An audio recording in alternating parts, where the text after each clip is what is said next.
Good evening, and welcome to another screening of the graphic novel Picture Show. I'm your host, Sybil Pandemic. Now, unless you've been living under a rock, or I guess just don't follow comic book news, you may have noticed a bit of controversy that continues to plague the comic book and film industries, despite all our claims at inclusivity and progressiveness. Yes, we're talking about that. The casting of Idris Elba as Heimdall, Sam Jackson as Nick Fury, and now most recently Michael B. Jordan as the Human Torch, characters who have all been classically portrayed as white, has revealed a disturbing trend among comic book fans. They're still hella racist. And that's what it is. Let's not mince words here. You can try all you want to justify it as, oh, I just want them to stay true to the original characters. But that's not really a valid argument. Let me explain. First, I'll raise the question, what is it exactly about a black Human Torch, or an Asian Batman, or a brown Superman that so offends you? What is it about their whiteness that's so important that it's an indelible part of their character? People keep saying to me, they're white. They've always been white ever since their creation. But when was that exactly?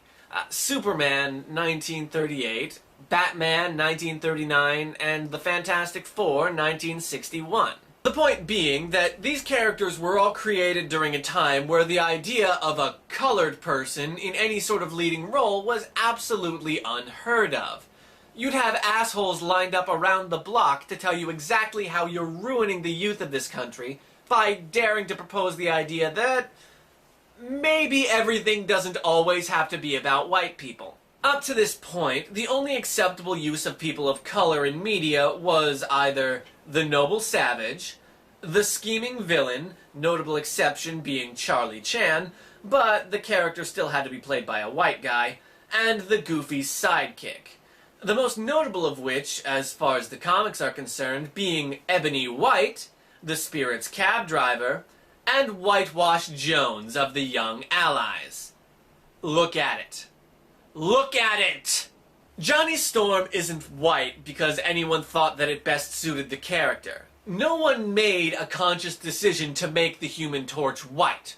He's white because that was the only acceptable color for a protagonist at the time. White men were seen as the default human being.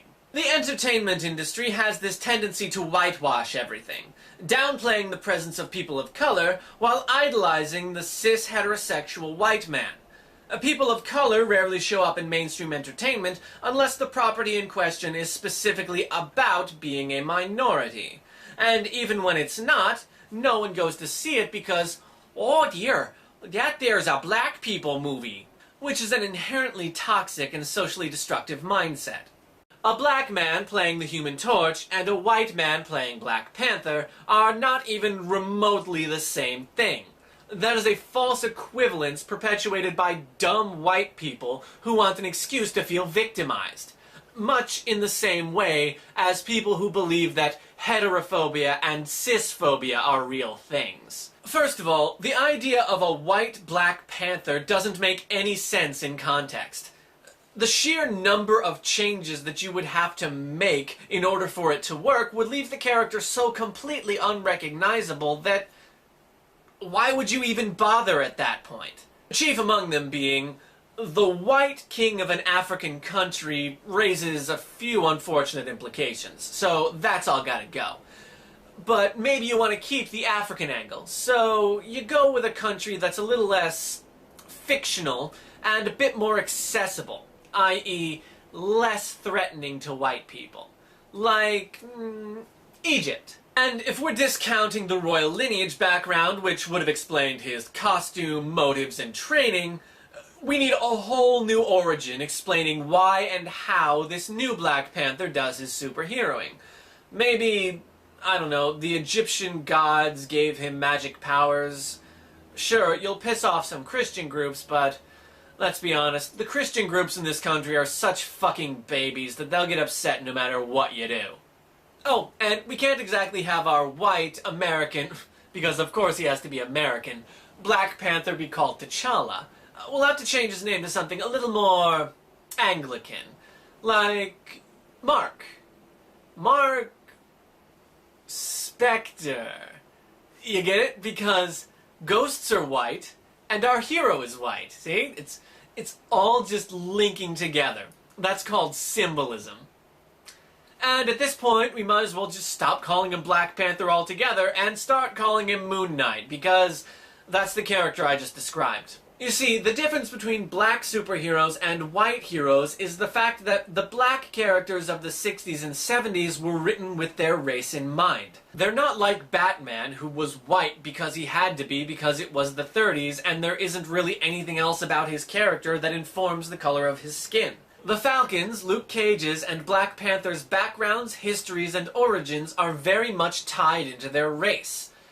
Some more respectfully than others. And then, of course, there's the fact that we've already had a thing in which white people replace actual black actors. It was really big in the United States for a long time. It became less socially acceptable around 1955, but somehow it's still really big in a lot of countries. I'm talking about blackface. Now, all I want you to do is meet me at the zoo in the morning at 9 o'clock. Yeah, with the rest of the monkeys. With the rest of the monkeys. Yeah, I'll bring my grandpa with me. Yeah, minstrel shows. That's what it looks like. And just when I think people can't get any dumber, they confront me with, well, Sue and Johnny are blood-related in the comics, so your argument for adopted siblings is wrong. I'm sorry, do we suddenly have a problem with making changes from the source material? I must have missed the part in the comics where Captain America and Bucky were the same age. Or where Obadiah Stane was Tony Stark's mentor. Or where the Joker was a clumsy caricature of a left-wing anarchist. And honestly, you guys, it's the Fantastic Four. Are we really going to sit here and pretend that anyone cares about the Fantastic Four? The Thing excluded, of course. I'm Sybil Pandemic.